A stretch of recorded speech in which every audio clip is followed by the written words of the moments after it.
I am on record, and I'm going to say now that this is like creator economy stuff. And I think that that's a scam.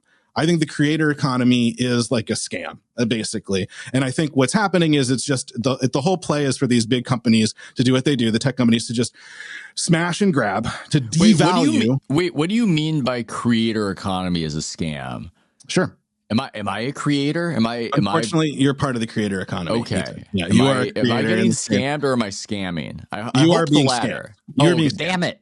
I know it sucks, but for some lucky people being scammed, there's a few small people who will succeed.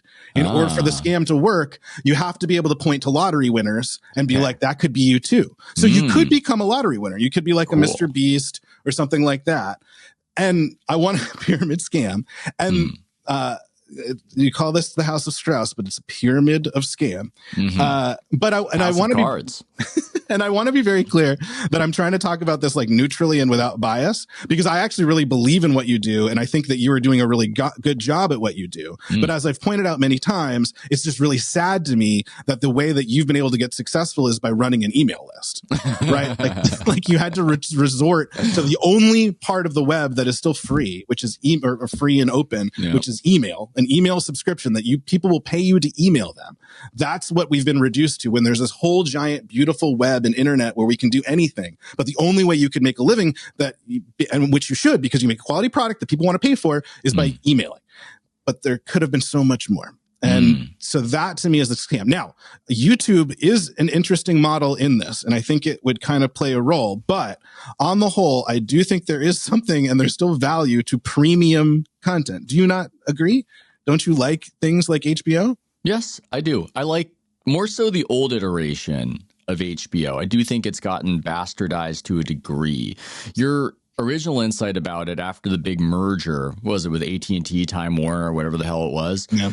It was such a, it was, I'm sure other people have made the observation, but I didn't see the observation anywhere. When you made it, I hadn't seen that anywhere, that HBO is this beautiful, magical box that would generate $2 billion in profit. No matter what. You would put in, I don't know, $1 billion. I think it was like, it was like $3 billion and it made $2 billion. It was it made $5 billion, something like that. This magical thing that was prestigious and everybody loved it, and it would return $2 billion in profit. But companies have this embedded growth principle, and it's never good enough. That's just, anything that you do is not good enough. It's the Don Draper. You don't want some of it. You want all of it. And it's also, I think in tech, especially in tech and media, there's this anxiety of being the prey if you're not the predator. And if you're not in charge, if you haven't gotten that monopoly, that Peter Thiel monopoly, then that's just very scary. So that appeared to inform this whole idea when the merger happened, that we need to turn HBO into Netflix, and we need to not have a few quality shows that everybody loves. Can you guys scale that up? Can you somehow, similar to when I was at Bleacher Report, can you just somehow do everything all the time? Is that possible? Can you just do that? That would be great.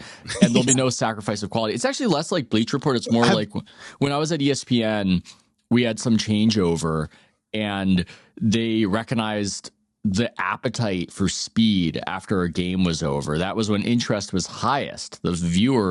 The reader wanted commentary most right after the buzzer. Can you, Ethan, just please, within 5 minutes after the buzzer, can you have the article up there about and the something game? Good, and it needs to be good. Like that's the I don't know why you're choosing not to put good stuff up immediately, but have you thought about putting really good stuff up really right away? Yeah. Can we just get a 700-word column? I know, it's as if like you're choosing, as if HBO was choosing not to make more good stuff. I know. It was like, what? Lazy. So we've noticed you guys make really good stuff, but there's this really weird thing. Why are you guys choosing not to make just tons of really good stuff? Have you thought about that? Have you thought about that? I mean, The Wire, The Sopranos, these are good. Why wouldn't you just make more of that? This is like when like relatives come up to me and they're like, I've been watching this thing Netflix. Have you thought about putting your stuff on Netflix? No way. No way. Wow, that is a great idea. Once had like a lawyer investment guy say that to me, like as if he was a genius. Like, how come you and your UCB people, you could put your stuff up on Netflix? Have you thought about that? I mean, Maybe they should put, if they haven't done it, You they know, should put maybe the they theater, should. just the Upright Citizens Brigade, just a little feed, like the C-SPAN. The C-SPAN on Netflix. Yeah, there's a reason why that's not. You can watch that now. Well, I don't. If you want to get into how to make improv watchable, that's something I'm working on. But we got to go back. So, HBO, everyone's panicking.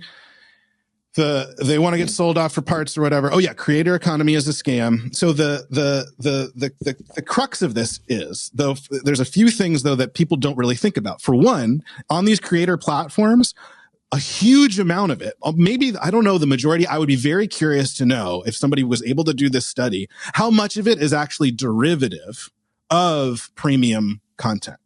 How much of the stuff that people are watching on YouTube, TikTok, Instagram Reels, whatever, are things like this show, commentary, right? Yep. We used to talk about this, the work and the text. We ripped off the Roland Barthes idea, where there's the work, there's like the TV show, the movie, the baseball game, the basketball game. There's the work, there's the actual thing, and then there's the text, the commentary, all the things, parsing it, giving it meaning. It's very valuable, it's important, but without that work, there is no text. And all the internet and social media is like letting the comment section run amok. It's just text over Uber Alles. It's text over the thing being made. And we're in danger of, if we put all of our resources and claim that the big success is in the text, we're eating into the work, and we're eating the feedstock. We're eating the feed corn. We're fishing up all the baby tuna before they can become the big tuna. That's actually what all this is based on. That's very well put. I am distracted though, because NBA players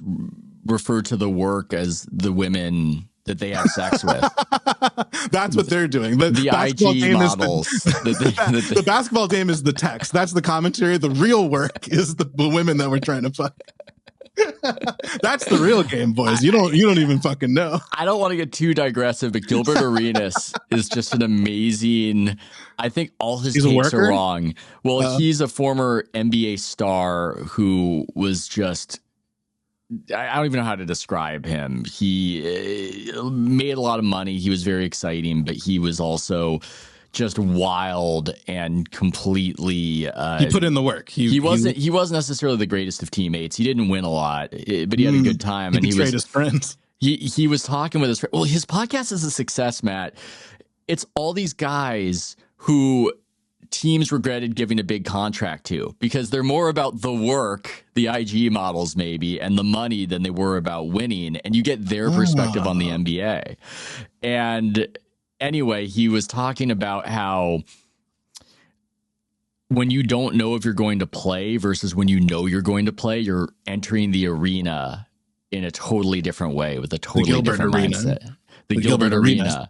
And all the guys, all the players with him were like agreeing. They were agreeing. They're talking about Steve Kerr, that Steve Kerr wasn't letting guys know when they're going to play versus it could be anybody. And he said, yeah, it's just, it's like with the work, when they say they're on their period, and it's like, you don't know what kind of. And he called it, he said, he just referred to women as the work. That's what they refer to it as. I don't know what the text is in this analogy, but now I'm digressing. We've got so many we got to I know we got to keep. Okay. Yeah. So the work in the text, the work in the text. And so one, I would just be curious to know, like, if anybody out there can do that study or something for me of like how much of this stuff goes away basically and is derivative value of all this stuff. So that's one problem and scam of the creator economy is that actually we wouldn't have anything to talk about. We wouldn't have TV shows to recap, whatever. So that's part of it. But fundamentally, there's also this problem of like, you as a consumer are just not getting a quality product. Yeah. And so I dug up some sort of stats on this. And basically to me, it's like, it's a lot of this, there's subscriber stuff, but you can kind of proxy as ad revenue, because that's the real problem here. Is these companies aren't getting enough ad revenue. I think this is a major problem in general.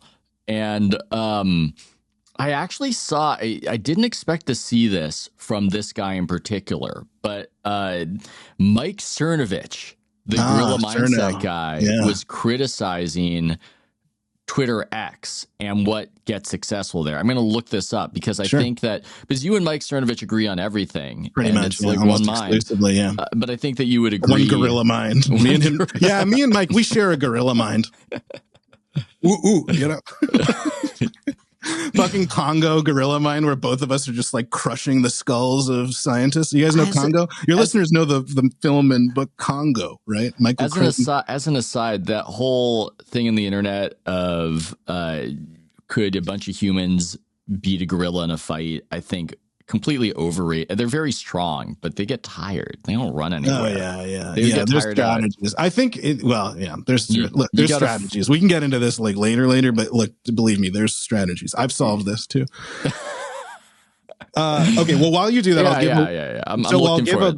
This is a problem with people who tweet a lot. There's a lot of problems with people who tweet a lot. So, and we should talk about, you need to get on Blue Sky, right? That was another thing we were supposed to talk about. I'm good. Ethan's got to get on Blue Sky. That was the campaign. Woke Matt, stop. Woke Matt, stop. Yeah. Oh yeah, that was my other woke. That was my woke catchphrase. No, people time to get on Blue Sky.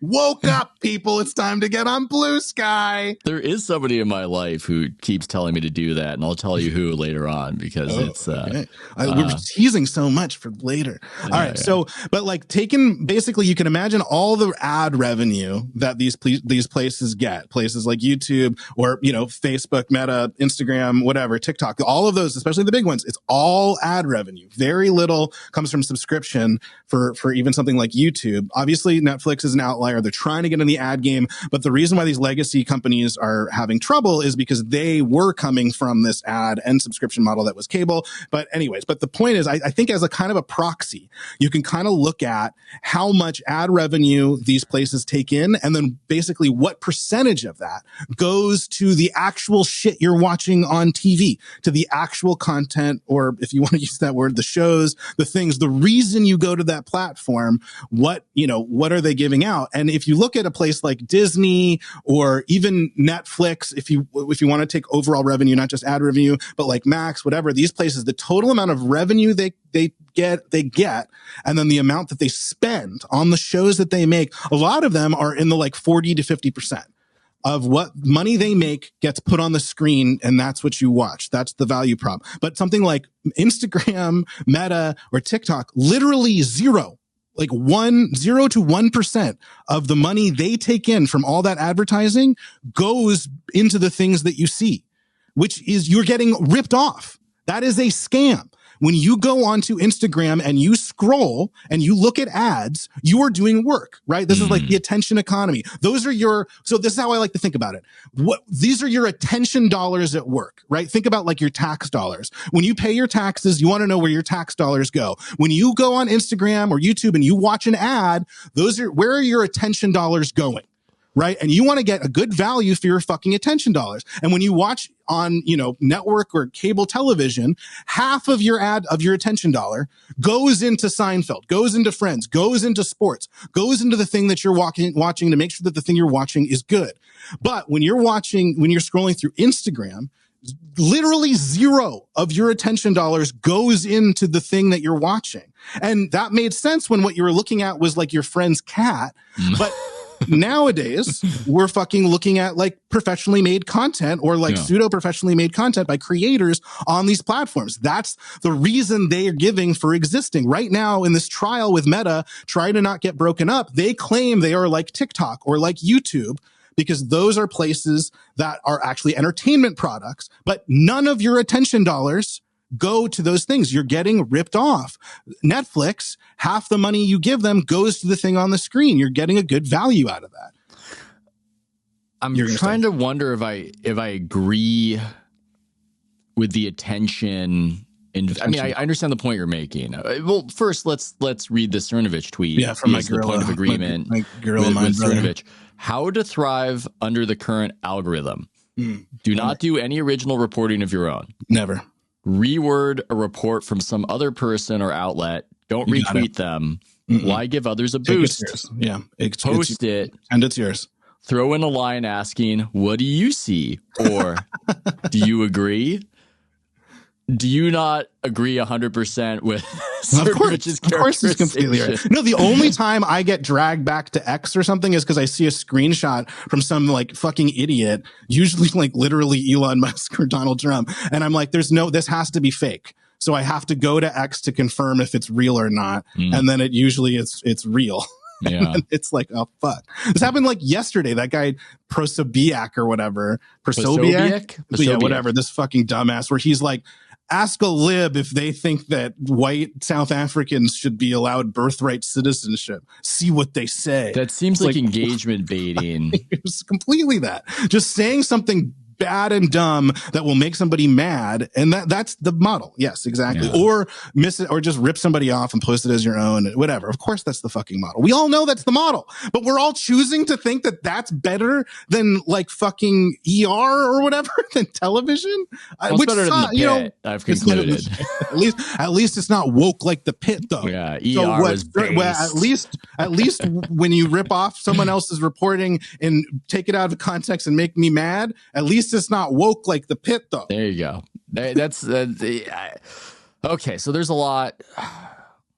Trying to think of where to go with that, because there is a lot there. I mean, I'm part of the problem. A lot of the work I do is derivative. Sometimes I do original reporting, but it does seem as though your best work. Yeah, but it's not so easy. This is similar to the HBO, because I've had friends go, yeah, Ethan, why don't you just do the best work of your life all the time? Have you thought about that? Why don't you just break stories and constantly weave them into compelling narratives that infuriate massive corporations constantly? Why don't you just do that every day? Every day. This is what I tell Ethan all the time, guys. You got to understand. Yeah, that's Nate Duncan. My friend Nate Duncan is always going like, why don't you do more of that? It's just...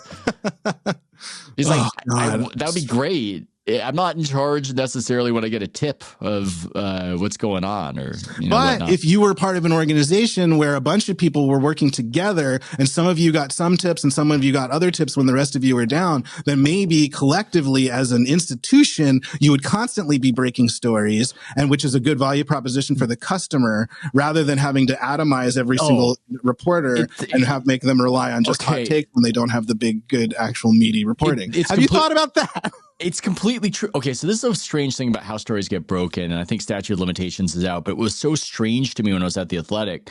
We had a great team covering the Warriors. I was working with Marcus Thompson, Tim Kawakami, and Anthony Slater, and we would break stories as a collective. It's like we were tracking down prey, and we were African painted as a pack. We were African painted wolves, where we're being strategic about it, but nobody appeared to know that within the Warriors organization or the players. They would just talk to us. Couldn't tell. They would talk to us individually as though we were individuals, as though we weren't all on the same team. Yeah. And they would get really mad at me. There was that moment where Kevin Durant in the press conference is being very angry at me and saying that I won't talk. We did a syncing up episode right after that, by the way. I didn't re-listen to that one, but like if you want to like track your mind state at the time.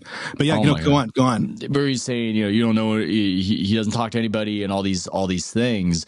And what Durant, I don't think, was aware of is that the other people he would talk to and that his people would talk to, his agent, his manager, like we're all talking to each other. So what was happening behind the scenes that Kevin Durant didn't know is that our team at The Athletic, we're all having this conversation. Somebody's got to write the story about how Kevin's leaving the Warriors. Somebody's got to do it. We're all talking to each other. You know it. I know it. All these things have been said to us. And it was almost like, it was a combination of I volunteered and also drew the short straw. So, but it was just remarkable to me that they would see us as individuals. They wouldn't see us as part of a unit. But being a unit, being a team, it's many hands makes the work light. And we were just so much better at reporting because we were combining and pooling our information and working reporting as a pack. As a pack, yes. We're a pack. We're pack animals. We're pack hunters reporting as a pack. I love that story, Ethan. I don't think people know that because I didn't even know that. No. Like people don't know that that's what a fucking newsroom is doing. That's what reporters are doing. And I love hearing that story because I love hearing about people working together to do something, do something greater than the sum of their parts, which is what this atomized creator economy does not do. No, it's true. And that's one of the reasons why I'm happy to be doing this thing with Two Way, where I get to work with people again. I want to be able to do my own thing. For you too. Yeah, the studio that is. So we were making fun of Ethan. You could fucking put a gun to his head, and there's no way he'd be able to figure out to put a plant and a picture behind him to make a nice studio. And it's fucking true. But he has this awesome team of people that came in and are helping him do it to make something that's like really amplifying what you do. It doesn't take away from what you do that there are people helping you and collaborating. It makes it better. Well, that's what I feel bad about. I don't know if it's worse right now. Content media. This was something that I've written about, something people have written to me about. This idea that you do know that it is. Oh, yeah, I know. But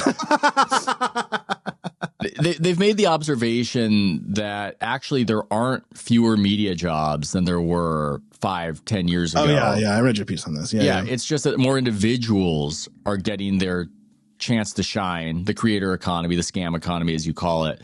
And the institutions are crumbling, but there's no barrier of entry for a 20-year-old if he wants to be a YouTuber about the 49ers and he's really smart. He doesn't have to go through all these hoops. He can just immediately get on YouTube. There's no barrier for entry and he can get an audience. And so those are real opportunities. That's a real thing. I don't want to dismiss that. 100%. And there's a thing, if you want to go fast, go alone. If you want to go far, go together.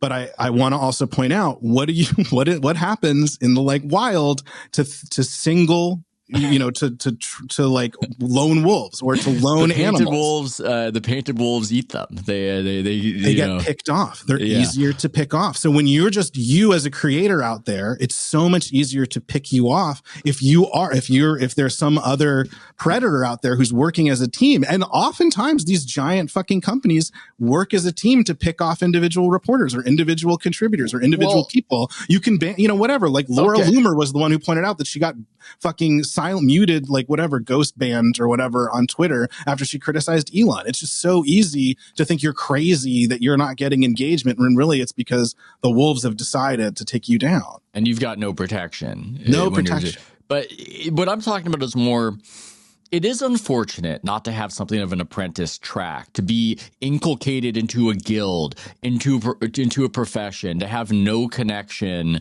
to an older mentor. And I'm not saying it can be any other way. I'm not saying that I can just make us go back in time, but I do think that's rather unfortunate that the people coming up, I think it's great that they've got these opportunities that they can individually seize and perhaps showcase their talents, whereas their talents wouldn't have been able to be showcased that way.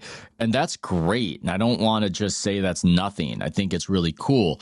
But I also think it's unfortunate. I do think it's unfortunate not to have these institutional structures. Because then where will they go? Well, yeah. We all did that too. It's not like I got into comedy because I sucked off all the right people or I knew people from fucking things. It was no, I was an individual who chose to try to do this. I realized I was good at it. And then I set out to prove myself over and over. And the same with you, right? You wrote for blogs, you wrote for things. We've been doing that for a long time. The difference is if you're doing it right now, you can make just enough money to think that you're succeeding on your own, but you actually will peter out because you can't, without the institution or the group, without a pack to help you. It's very hard to sustain that as a career and professionally. And the fallacy is to think that that's this is just natural progression of tech when it's not. It's just this is what's best for the people running these tech companies who, like I said, want to take all of the revenue from the attention dollars and keep it for themselves. Now, YouTube, I want to say, is a little bit different. Yeah. They're 20 years old or whatever now. They have some level of maturity and part of that is that they pay out a lot of money, still not the same, just still not a major chunk of their revenue. It's still not 50% or whatever. I don't know what the exact number is, but they do pay out billions and billions of dollars to people on YouTube. However, you still see it. YouTube creators still want to jump to bigger things. Yeah. It's still this sense that this person is so good at YouTube, they deserve to get graduated to something bigger. But there is nothing bigger. We're destroying that.